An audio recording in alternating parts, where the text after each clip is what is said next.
dan Luhut jerumuskan negara Indonesia masuk jebakan utang Cina. Keduanya wajib bertanggung jawab. Pertanyaannya, siapakah yang bakal mengadili keduanya? Presiden yang akan datang? Rakyat Indonesia sudah sering mengingatkan akan bahayanya jebakan utang Cina. Sudah tak terhitung berapa banyak pengamat politik, berapa banyak netizen yang mengingatkan Jokowi, Luhut, hati-hati dengan jebakan hutang Cina. Di ulang tahun ke-78 udah siap ya, kita ngobrol lagi bersama dengan Bung Rocky Gerung. Bung Rocky, kita akhirnya sekarang ini soal kereta cepat itu, kalau kemarin kan Pak Luhut itu kan menyatakan bahwa ini akan jadi kado terindah di ulang tahun ke-78 kemerdekaan RI. Tapi sekarang saya lihat di media sosial baru ramai sekali. Saya kemarin juga naik taksi online misalnya gitu, sopir-sopir yang tadinya saya mereka nggak paham soal politik, dia nggak terkait soal ini, mereka juga berbicara soal ini. Dan mereka terbayang bagaimana nasibnya ini bangsa ini kalau kita sudah terjebak dalam hutang Cina. Ya, baru sekarang terbuka karena di dalam konferensi pers Pak Luhut kelihatan wajah beliau itu ya agak gelisah tuh. Karena dia membayangkan bahwa dia akan sukses diplomasi untuk minta keringanan bunga hutang itu tuh. Tapi nggak terjadi, dan begitu nggak terjadi, ya Pak Luhut akhirnya cari keterangan yang kira-kira separuh win-win solution dengan menganggap bahwa ya kan bunga internasional kan 6%, jadi kita dapat 3,4% juga udah bagus tuh. Oh iya, tapi bandingannya bukan dengan 6% itu. Bandingannya dengan proposal awal Jepang yang cuma 0,1%, kan begitu kan cara melihatnya.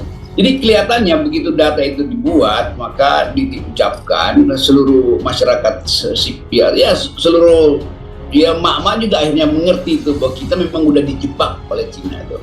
Dan para komentator juga mengingatkan bahwa dari awal itu udah diberitahu bahwa Cina punya model yang di mana-mana dia punya model semacam itu. Dia paham lalu lintas perekonomian Indonesia, dia lebih mudah.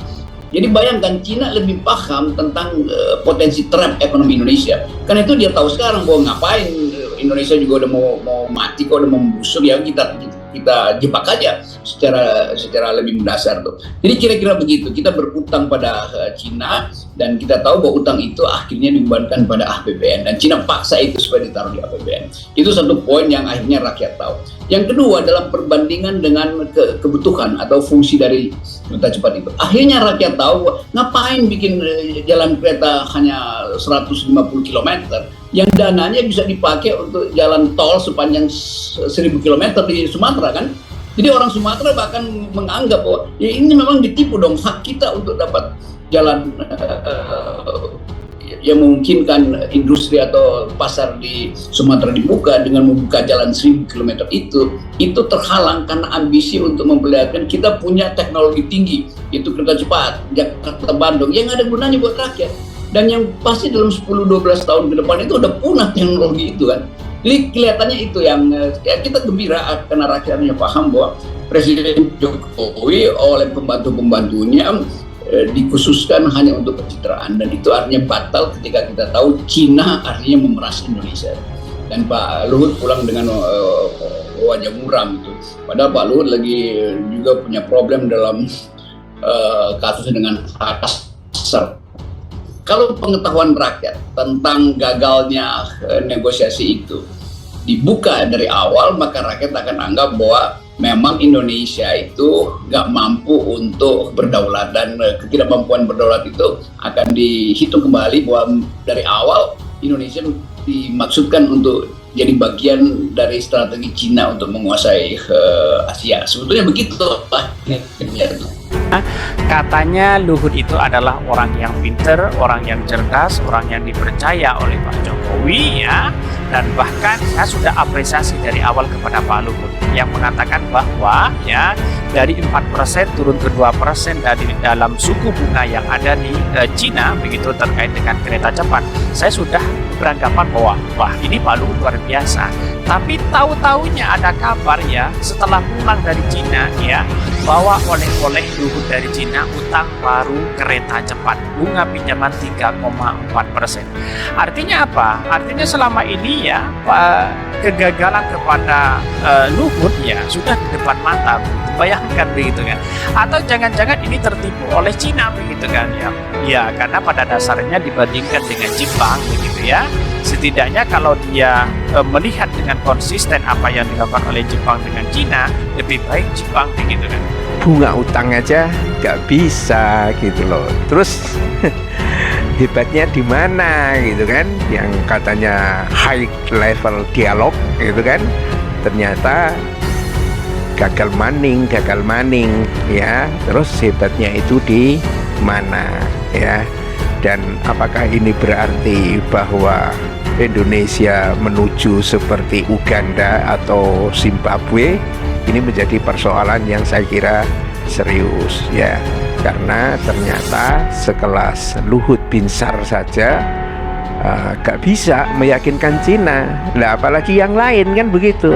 Jadi baru-baru ini Bapak Jokowi ngeluarin Perpres, di mana Perpres ini memutuskan kalau proyek kereta cepat Jakarta-Bandung demi mempercepat pembangunannya maka harus menggunakan APBN. Padahal pada tahun 2016 yang lalu saat proyek ini baru akan dikerjakan, Bapak Jokowi mengatakan kalau proyek kereta cepat Jakarta-Bandung ini tidak akan menggunakan APBN sama sekali.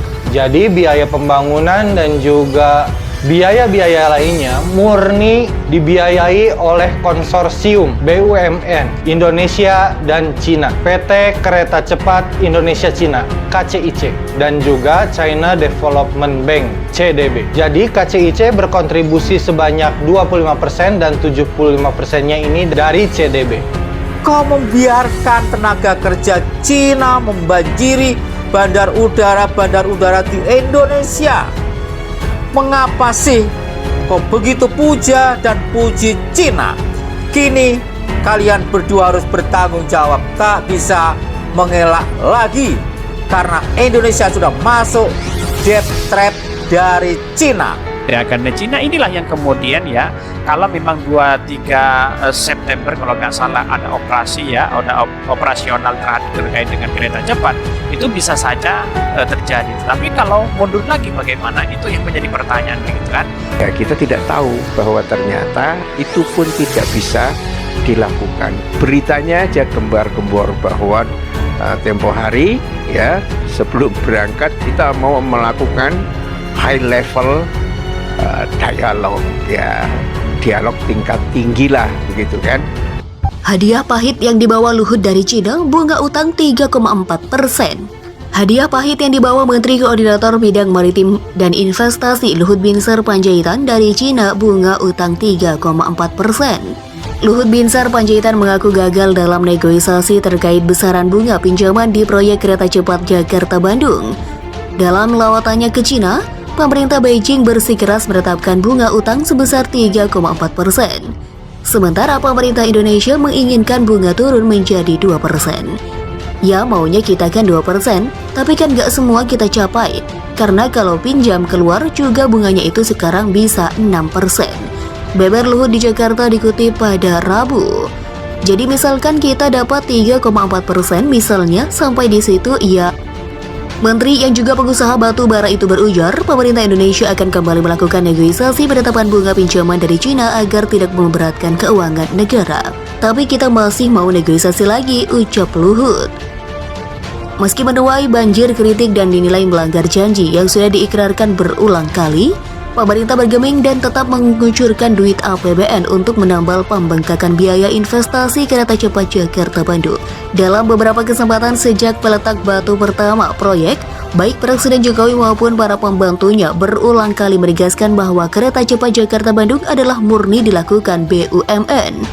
Menggunakan skema bisnis to bisnis, pemerintah berjanji bahwa biaya investasi sepenuhnya berasal dari modal anggota konsorsium dan pinjaman dari Cina. Dana juga bisa berasal dari penerbitan obligasi perusahaan.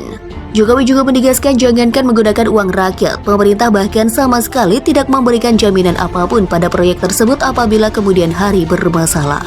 Hal ini karena proyek kereta cepat penghubung dua kota berjarak sekitar 150 km tersebut seluruhnya dikerjakan konsorsium BUMN dan perusahaan Cina dengan perhitungan bisnis. Selain dari APBN, pendanaan proyek kereta cepat Jakarta-Bandung sebagian besar justru berasal dari utang yang diberikan Cina. Dalam keterangan resmi PT Kereta Cepat Indonesia Cina, struktur pembiayaan KCJB adalah 75% dari nilai proyek dibiayai oleh China Development Bank dan 25% dibiayai dari Equitas Consortium.